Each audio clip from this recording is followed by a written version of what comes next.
Hello and welcome to the As Per My Ability podcast. Season 1, Origins, Episode 6, Moments That Will Last a Lifetime. With every end, there is a new beginning, and with every beginning, there is an origin story. This is ours.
Hi guys, my name is Andrew Davidson, and this is my origin story.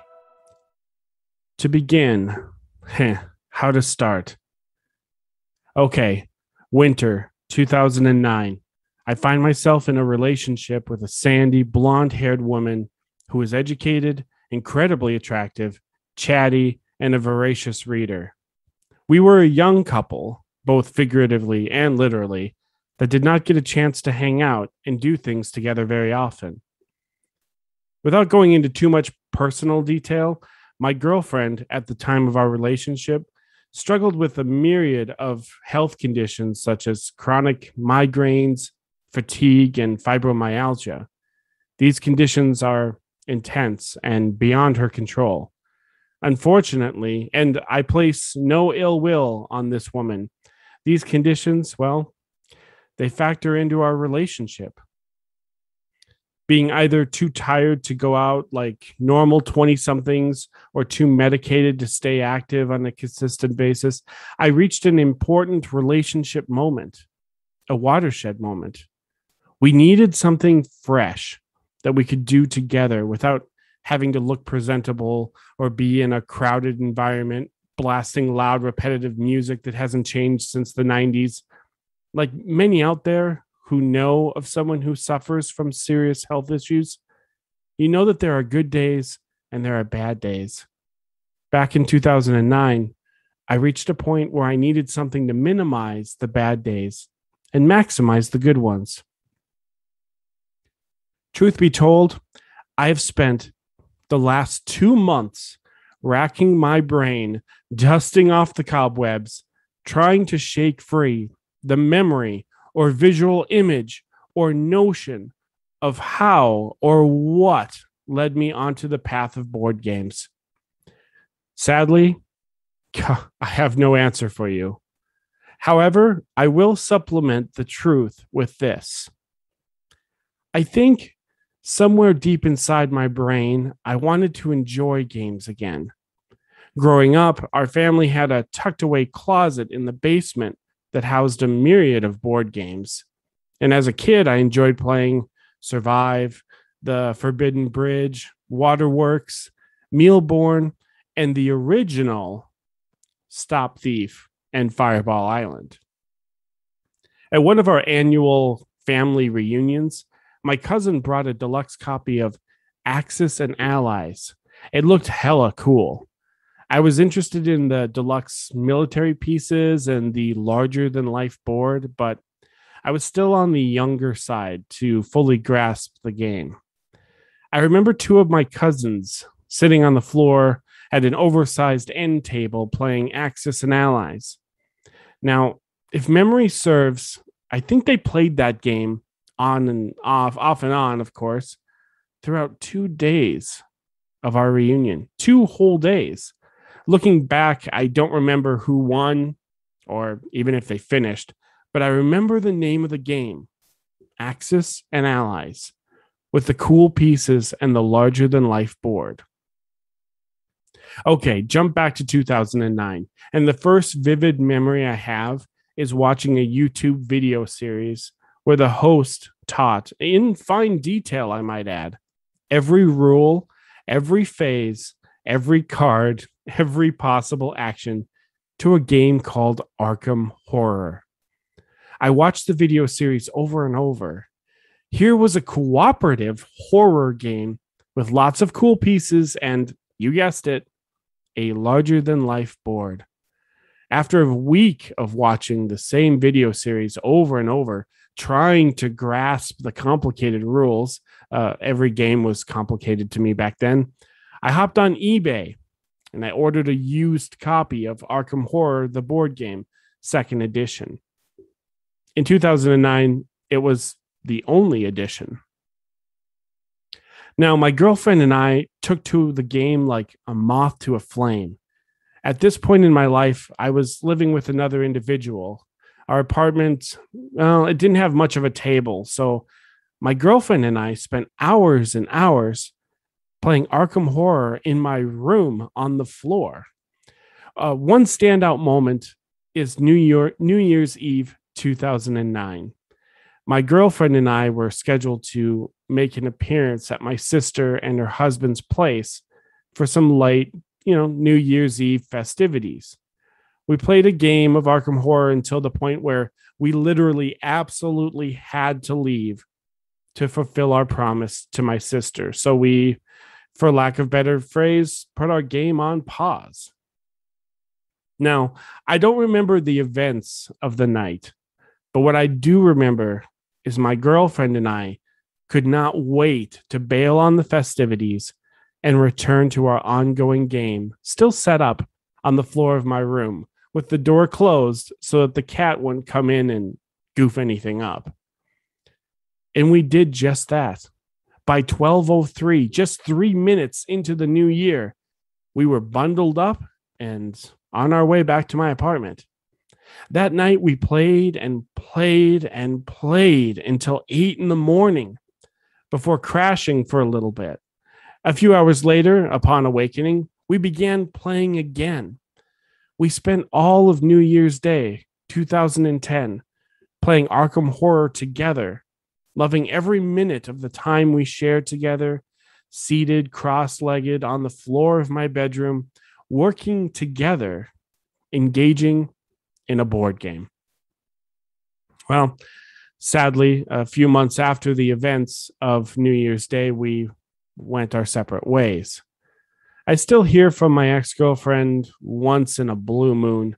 She still suffers with health issues, but from what I can glean from our very brief conversations, she seems happy.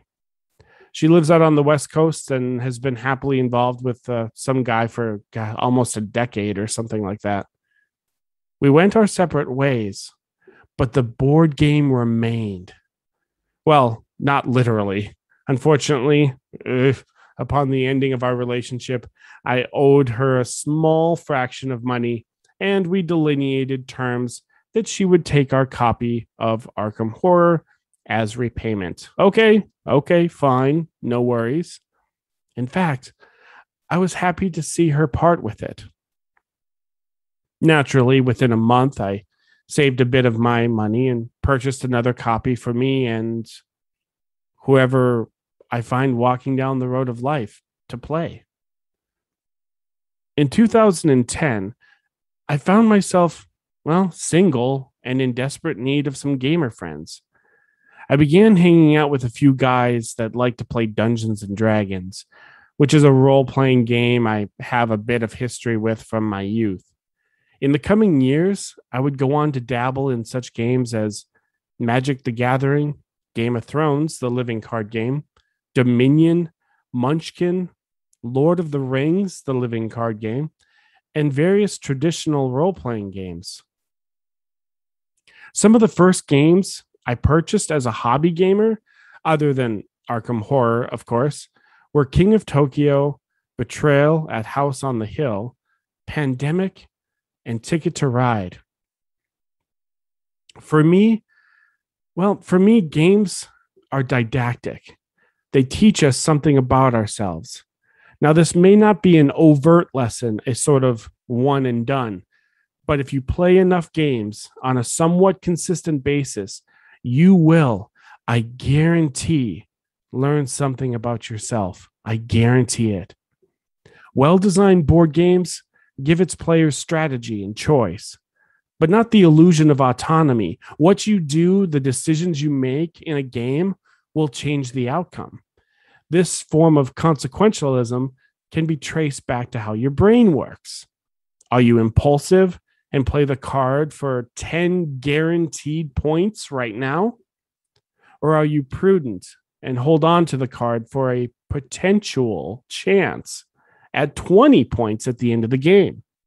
See? Risk and reward, return on investment, min-max, pushing your luck. These game theory elements can illustrate how your brain works. And if you understand how your brain works, then you can understand yourself, even if only marginally.